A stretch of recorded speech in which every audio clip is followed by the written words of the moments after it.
بعد أعوذ بالله من الشيطان الرجيم بسم الله الرحمن الرحيم ربي اسرح لي صدري ويسر لي أمري واحلل عقدة من لساني يفقهوا قولي الحمد لله والصلاة والسلام على أشرف المرسلين سيدنا محمد وعلى آله وصحبه ومن استرسل برسله إلى يوم الدين أما بعد mbokk internet yi Dex Info TV ñu ngi leen di nuyu di leen ziar di am mbégte di leen présenter seen émission bu bees bu tudd Dox Art émission la boo xamante ne dafay seeti ñëpp képp kuy yëngu ci wàllu musique afro arabe moo xam ay waykat la moo xam ay producteur la moo xam ay ménageur la moo xam sax soppe yi nga xamante ne dañuy safoo musique arabe ñoom tamit ñu war leen seeti tey nag ñu ñëw fii ci Parcelles Assainies unité 19 seeti suñu benn mama suñu benn yaay mama Seyba Diatta nekkoon ci firqatu jiilu jadid ñu seet si ko tey ji war a am sekk ak moom waxtaan tey ci li nga xamante ne moom mooy culture musique afro arabe fii ci Sénégal ñu am ci dañ ci war a waxtaane ak moom xam naa dañ koy bàyyi mu nuyoo mbokk internet yu Dex Info TV rek mama kàddu yaa ngi nuyu. waaleykum salaam wa rahmatullahi taala wa barakaatuhu. gannaaw bi ñu sant yàlla julli ci yonent bi julli ci sang yi Seydina Muhammad sallallahu alayhi wa sallam julli sant sunu ñaari waajur sant sunu kilifa di sunu wasila Mawlaaya Cheikh Seydi Mouhamadul Moustapha Sy Ahmad Tidiane di ñaanal sunu maam Cheikh Ahmad Tidiane radiyallahu taala anhu moom mi nga xam ne ma nga ci rukkam ba tey fa tabaarakallaahu yal nañu yàlla taas si suñu barkeem ñaan ci suñu barke maam Babacar yal na yàlla def tawfiq ak taysiir ci barkeem. waaw kooku mooy mama Seyba Diatta ñu gën ko xam ci firqatu jiilu jadid lañ ko xamee tey nag ñu ñëw seet si ko ñu war a waxtaan ak moom xam naa balaa ñuy def dara rek dañuy wax mama Seyba Diatta fu mu jàngee ak nga xamante ne moom moo ko jàngal. maanaam loolu boo ma ko laajee dinaa ci sawar ni ma ko waxee woon keroog rek man maa ngi njëkk a jaar ci daara alquran góor gu ñuy wax Abou Tahir Demba Diop moom mu njëkk a dalal alquranul karim li ma jàngi alquranul karim ba xaw a sori ci laa jóge nag dem ci góor école bi ñuy Askiya Mohamed jóge na Askiya Mohamed nag jaar fii ci alfalaax bi nekk unité 17 waaye li may faral di wax ne man sama jàng dëgg-dëgg duma ko nëbb ndax damay faral di wax ne wax ci sa mbaax waaye di wàññi sa mbaax dara te jubu bu la fol bés boo ko fol leen lépp man sama formation li ci ëpp maa ngi ko defee ci daayatu Moustarchidine wala Moustarchidaat ci ëtt kilifa bi Seydi wa Mawlaay Mouhamadul Moustapha Sy gannaaw bi ma jaaree ci daara yi ma la wax. waaw ñu bëggoon xam tamit comme jaar nga ci ay daara te wax nga ñi la jàngal ñu bëggoon xam ndax am nga def nga ay kii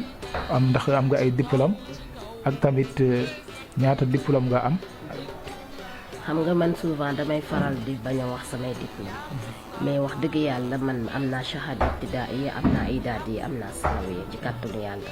ñett yooyu yëpp yàlla may na ma ko xanaa licence beeg maîtrise bi laa amoon mais ci des yàlla defal na ma am ko ci kàttanu yàlla ak yonent bi. ñu bëggoon xam tamit soxna Seyba Diatta kañ la dugg ci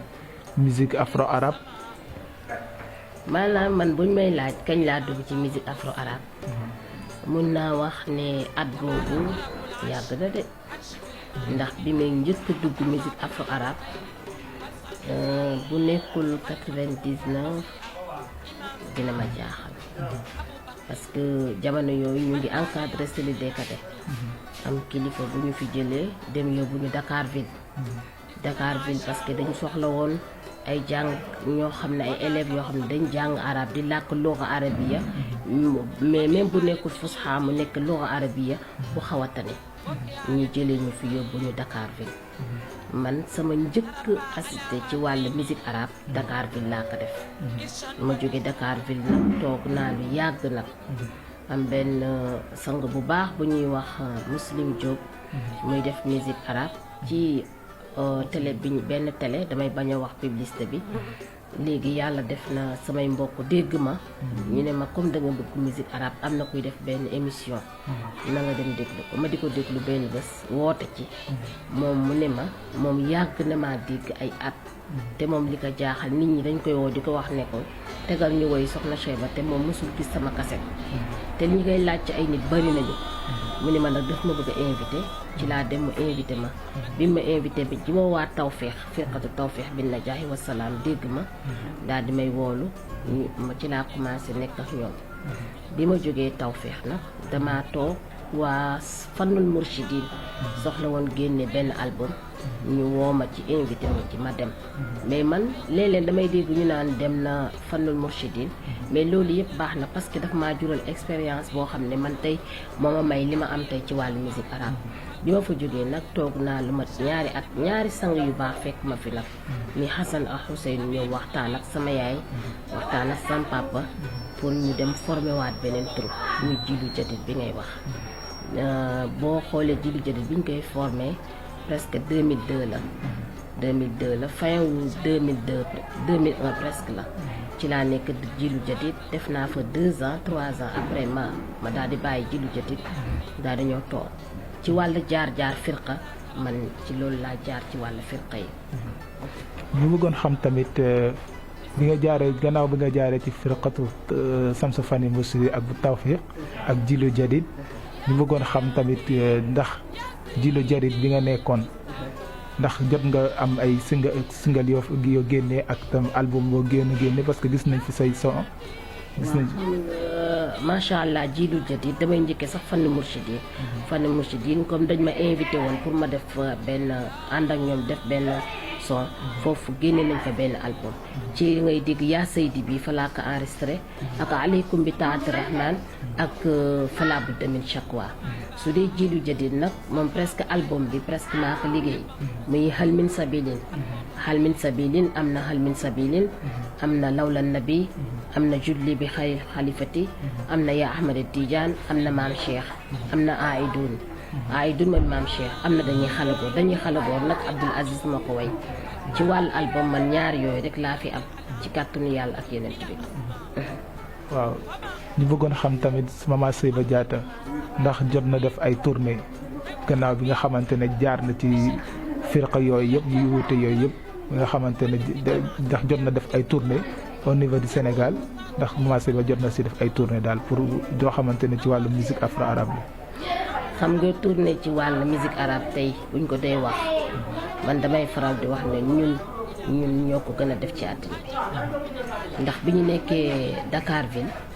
macha allah def nañ ay tournée dem nañ fi ba Tamba bi ma nekkee Tawfekh mun naa wax ne raison yëpp ñun jaar nañ ko fu ne dem nañ ko ci àddina xëy na benn raison moo dese woon mooy Casamance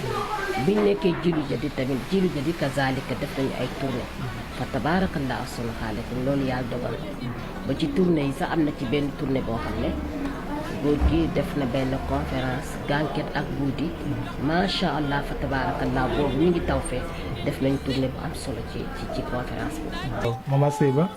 gis nañ ne tournée bi nga xamante ne sëriñ bi defar na ko buudi ak gànke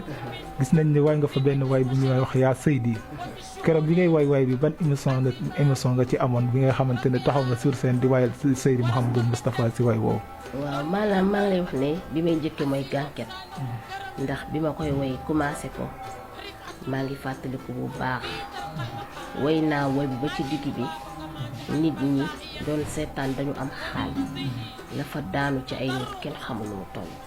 du Soxna Cheyba bi muy woy waaye ki ñuy woyal ak woy bi nañ ko déggee moo leen jaaxal ba kenn ñi ku nekk da nga tàkkale ko sa sago bi ñu xëyee dañuy newoon sax dootuñu woy buudi moom laa expliqué ñëw nañ fekk ñu man ak Seyda Bint ak ñoom Nafisa ñu tëdd ci lal bi di waxtaan ñu ñëw ñu ne leen kaay leen da ngeen di demaat ci buudi da ngeen fay def benn soirée bi may ñëw man li ma jaaxal maanaam ñu jóge ci kër gi di ñëw pour dem ci tëdd ci soirée boobu ñëw nañu fekk nit ñi fees dell la fa nekk ci ay nit kenn xamul lu mu toll te mën naa wax ne jour boobu benn way rek lañ doon xaar pour déglu bi ma ñëwee maa ngi fekk waa Parcelles ñi nga xam ne ñoo dëkk ñu bari ñu ma xàmmee ñu ne ma boo woyee bii par daanu rek di nga yàq sa way fa tabaarakallaahu ahsanu xaaliqiin keroog bi ñu ñëwee commencé yaa Seydi allahu akbar kenn mënu laa wax lan la man damay woy nit ñi di am xaal may woy di am xaal ba benn waay joo xam ne dafa tegale ay briques pour rek gis ma man bi mu tegalee briques ba ma woy ba tourné ak li may tourné waa ji dafa àndandoo briques di daan man ci sama wàll bopp maa ngi woy garde rapproché yi ñu ngi téye nit ñi mais mënuñ ci dara waa sécurité ñu ngi téye nit ñi mënuñ ci dara mais damaa woy ba ci digg bi man sama wàll bopp man soxna Cheyba damaa def tegg micro bi recul génn ba ci nit ñi daw dem parce que boobu nit ñi kenn mënatul tey sa bopp ndax yàlla ak yaa Seydi yàlla xam na waaw xam naa tamit ñu bëggoon tamit wax laaj la maanaam li nga xamante ne moom mooy musique afro arabe noo ko gisee fii ci Sénégal ak tamit orchestre yi nga xamante ne ñu ngi jug ku jug forme orchestre naka nga gisee seen tolluwaay ci réew mi. xam nga maanaam man dañu ne soxna Cheyba bëgguma ko wax sax mais dinaa junj rek al isharat tax fii gis nga bu la yàlla mayee nga am kilifa bu jàkkaarloog jamono di waxtaan ak nit ñi ni ko nit ñi di bàyyi xel yow mi njabootam lépp looy def war nga ci bàyyi xel ci wàllu xam-xam ci wàllu xàmmee ci wàllu jikko ci wàllu bàyyi xel sa bopp ndax man gis naa ne lu ëpp ci ñun léegi damay wax dama ci jiite sama bopp woyatuñu en tant que bëgg woy woy ci deret la woy ci xol la ndax li ngay wax ci sa xol lay génn bu génnee ci sa xol day dem ci xol yëg-yëg lay doon léegi man dama jaaxle parce que dama xool troupe yi lan moo tax troupe yi bari ak lan mooy seen himam loolu nit ñi war nañ leen ko laaj parce que dëgg la baax na mu bari mais naka xam-xam lal nag su fekkee dañuy wax te yàlla tax na ko xam-xam lal ak xàmmee bi ci des yow miy woy arab yaa xam li ngay woy moo xam olof la moo xam lu mu mënta doon na jaar yoon parce que damay faral di wax ne woy yi mag ñi di woy tawassul la xaal ba ñu toll di ko woy ñun xamuñ lan la kon ñun war na noo góorgóorlu ba li ñuy woy ñu di ko teg ci temps di ko teg ci xàmmee di ko teg ci xam bëriwaay bi nag baax na mais na ko xam-xam la te it wax dëgg yàlla boo xoolee tur yi rekk a fi nekk mais taxawaay bi des na am na nag ñu yàlla baaxi ba tey ñoom ñu ngi dem ñu ngi doxal wax dëgg yàlla te li ñuy woy tamit ñu ngi koy teg ci temps te ñi leen encadré bu ñu jaarul yoon dinañ leen ko wax man nag chaque jour damay waxtaan ak ñoom parce que doo xam ndax ñoom dañuy woy ndax bëgg woy wala dañuy woy ndax bëgg xaalis wala dañuy woy ndax bëgg ku leen gis wala siiw te it ñun ci suñu jamono bi ñuy woy sañu ñoo woy façon yi ñuy woyee léegi parce que dañuy corriger ñun soo defee naka su dul ustaas yi nekk ci biir daayira bi dañ lay woo mais léegi nag doo xam ndax parparloo la wala affaire farantu la ku ma neex su ma nee farantu dalay neex rek nga samp benn parce que kii moo ma neex bëgg naa ma woy man loolu laa ko jàppee mais man bu doon man la ñii di woy war nañ leen seetaat li ñuy woy ñu xoolaat ko parce que lu am solo la parce que dañu am benn kilifa te moom aar lay dundee waaye aar bi na daf ko teg ci xam-xam ak xàmmee te gis nga dañuy faral di wax nit ki loo jàngul mënoo ko tari bu la wóoree ne yow mënoo woy bàyyil ki mën woy man daal loolu laa xam fa tabaarakallaahu maanaam gis nañ tamit ne toogoon nga ay diir ay jamono kenn gisul la ci sur le scène ci milieu bi gisatuñ la woon nga réer gaañi ñu bëggoon xam standby boobu nga defoon toog diggante boobu nga toog kenn gisul la ci scène bi lu ko waraloon ak tamit lan moo waral nga toogaay bu yàgg boobu daal bi xam nga ndeysaan man damay faral di wax ne woy dafa metti damay faral di wax ne woykat bu meree dina woy bu kontaanee dina woy boo xamee woy dëgg woykat bu woyee bu meree danga koy xam bu bëggee danga koy xam ndax Umu Kulsum woyam yu bari ñi jàng woy xam Umu Kulsum boo amee xaal buy woy danga koy sentir su fekkente ne amul xaal danga koy xam woy dafa jafe man ci sama côté woy dafa am lu metti lu ma ci dal man maa nekk woykat bi nga xam ne ci biir xadara bi ma ne li ñuy teg samay woy bariwul benn liñ may boole ci yenn programme yi bariwul mais loolu terew maa bañ a woy parce que duma wax ne maa fi dàq woy duma wax damaa mën a woy mais man balaa may woy dama koy sentir ba pare ma woy ko te woykat boo gis da nga bëgg ñu déglu la ndax émission bi ngeen def ni buñ ko seetaanul dem kon nit kuy woy bëgg nañu déglu la waxoon naa ko dama koy waxaat te am na luy tax artiste di feebar wala muy dellu ginnaaw mooy muy génne ay œuvre te kenn du ko déglu kenn du ko invité kenn du ko seetaan dafay metti terewul nag man ci sama wàllu côté damay wax ne est-ce que damaa war a toog rek xaar ba nit ñi di ma gis si may woy déedéet mooy waral par yenn saay man damay fexe ba former benn prestation boo xam ne macha allah su ma ko defee dafay réussir parce que dinaa toog xalaat ko étudier ko xool ni may def waxtaan ak sama staff su ma ko defee rek day jàll ci kàttanu yàlla ak yonent moo tax man ci sama niveau ma toogoon tuuti dellu ginnaaw xoolaat sama bopp ba xam est-ce que ci man la walla mais dem naa ba xam ne du ci man moo tax nag ma dellu siwaat ci aar bi parce que aar bi damay faral di wax ne ci deret la dafa mel ni koo xam ne dafa tàmm naan ataaya su naan le ataaya ni sa bopp di méttee noonu la woykat di mel yàlla xam na ko soo meree da ngay woy soo bëggee da ngay woy soo jaaxle da ngay woy lii mooy woykat macha allah. bëggoon tamit xam tamit Mama Seyba Diatta gis nañ fi Mame Cheikh Diop Safina organisé na fi benn concert ba jotoon la woo nga ñëw tëggal ko concert bi ñu bëggoon xam sa relation ak Mame Cheikh ndax may faral di déglu lu bari ngay wax ne Mame Cheikh sa doom la donte ne ñëpp nga doomoo mais sa relation ak Mame Cheikh ak tamit li nga xamante ne ñoo lay soxla te bëgg nga defal leen concert bu mel ni comme ni ngay defaree Mame Cheikh wala keneen ak keneen ku la soxla ñu bëggoon xam sa relation ak Mame Cheikh ak foo jaar ba tey nga dem taxawal ko benn concert boobu noonu. xam nga Ahmada Tidiane moom laa koy woowee sa Ahmada Tidiane ndax fonk bi ma fonk Mame Cheikh gis nga Mame Cheikh su ma dee wax ci moom duma doyal parce que tey mun naa wax ne bi ma toogee sama ruq Ahmada Tidiane Diop moo ma génnee moo ma fekk sama daara waxtaan ak man ne ma nag parce que premier spectacle am bi mu doon def ak sunu mbokk mi Seck Melo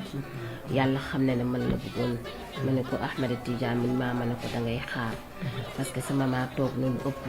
fukki at te ñëwul ci scène bi ma ne ko te man bëggu may woyantu du dëkk léegi dag may bàyyi ma waxtaan ak ñi ma yàlla may waxtaan ak samay parents parce que léeg-léeg mais woy dafay metti ba nga xam ne waajur bi la jur dalay ñeewantu parce que day xam yow ni nga bëggee woy ak ni nga fonkee woy ni ngay souffrir ci wàllu woy te nga def ko benn yoon defaat ko benn yoon doxul ñoom boo leen tàggoo sax dañ lay bëgg a rey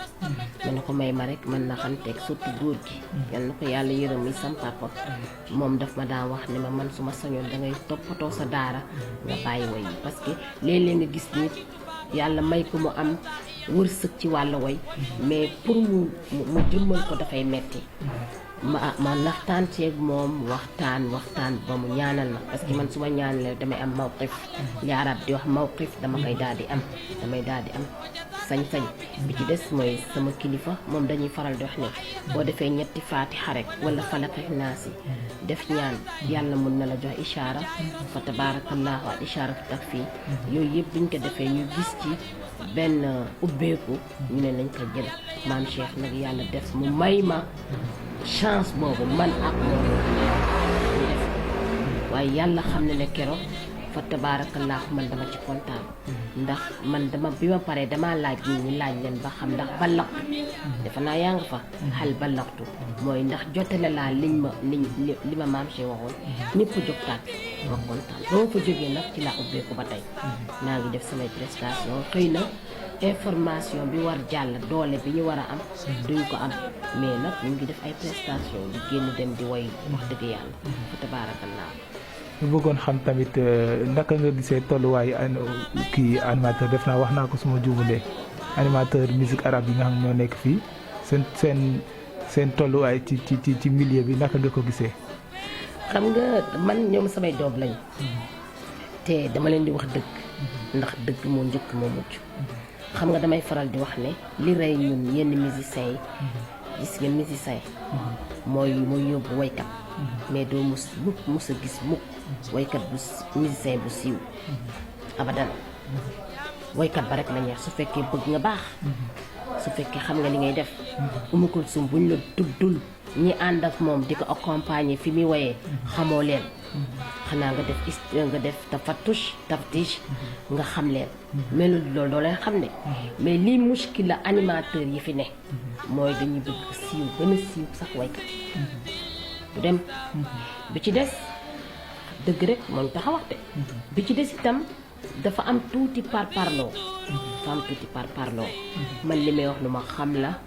te li arab di wax wallahu ala ma naqul wakiil du dëgg ba tax na wàll animateur yi ci côté bi ñu ci ëpp xam-xam lalu ko dégg nga xam musique ci boppam lalu ko barke kilifa moo leen yóbbaale parce que bu ñuy wax animateur benn da nga war a jàng li ngay def ba pare xam woykat yi xam lu ñuy wax nga bañ nag parparloo nga yemale bu la diw laajee kii nga teg bu la kee laajee kee nga teg ñun li ñu nàmp ci suñu diine nàmp ko ci suñu xadara loolu la ñuy waxee parce que yonent bi sallallahu alayhi wa sallam dafa wax Seydina Muhammad lasta alayhim bi musaytirin booy wax dëgg na nga ko rafetal ba du leen gaañ ndax moomoo leen yiw bi ma def si yow su ma ko rocci woon yow ñoo may yen kon lasta alayhim bi musaytirin ci cadre boobu laay waxaate ak ñoom mooy lépp looy def na nga doon sangam mooy naka xam-xam lal su ko xam-xam lalee ña lay déglu sax dañ lay sopp mais su amee parparloo du dem fa tabaarakallah man loolu laay wax ci wàllu gis nañ tamit créé nga benn école arabe tuddee ko Maam Cheikh école arabe bi ñu bëggoon xam kañ nga ko créé. waaw école arabe bi presque maa ngi ko 2000 laa ko créé octobre 2000 laa créé Maam Cheikh Ahmed Tidiane fii ci unité 15 wala daara ci nekk.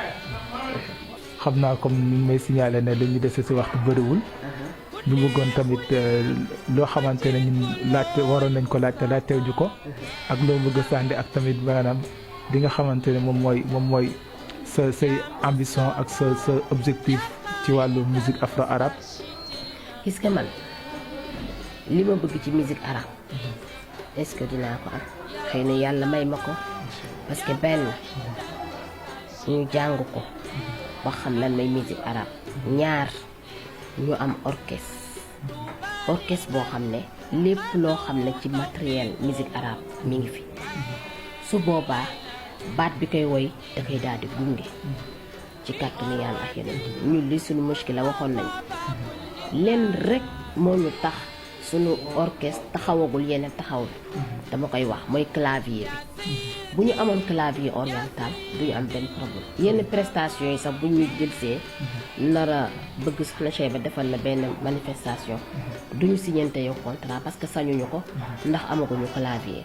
te en tant que Soxna Cheyba léeg-léeg nga dem ci say mbokk pas-pas day fekk ñoom itam ñu nekk ci ay liggéey te loolu wax dëgg yàlla duñ ko mën moo tax ñu arrêté woon mais ximam bi daal mooy musique arabe war na dox parce que mooy musique boo xam ne tey suñ ko jaaralee ci yoon àddina bi ñëpp a koy soxla muy jullit bi ku dul jullit bi olof beeg tukulóor beeg ñëpp parce que nee naa leen musique amul frontière li lay wan ne musique am frontière tey Youssou Ndour wala wax ma Youssou Ndour Bob Marley li muy làkk du anglais mais ñëpp a koy déglu ah sama woykat bu mag boobu ñu kii Slim John macha allah ak Whitney Houston ay anglais lañ mais woy bi ñuy woy dañ ko teg ci temps àddina bi yëpp leen déglu rahmatullahi yàlla man damay ragal sax ma wax rahmatullahi alayhi Michael Jackson anam xale bu gën a ndaw ci àddina xam ne Michael Jackson mais li muy woy daf ko teg ci temps kon musique amul frontière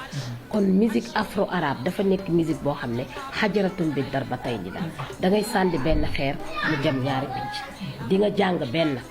mooy mag ñi li ñuy jàng di nga ko jàng man pour man woy bu may woy dama koy jàng beneen bi ci des ruuxaaniya woy bi di nga ko dund ñetteel ba mooy di nga ci am astu ñeenteel ba mooy di nga ci bég soo ko jaarale si kon musique afro arabe xajaratum bi darba tey xam naa ñu bëggoon tamit nga wax sa dernier kàddu say dernier kàddu tàggatoo ñi mbokk internet yi nga xamante ne ñoo doon bàyyi xel fii ci Dex Info TV maman.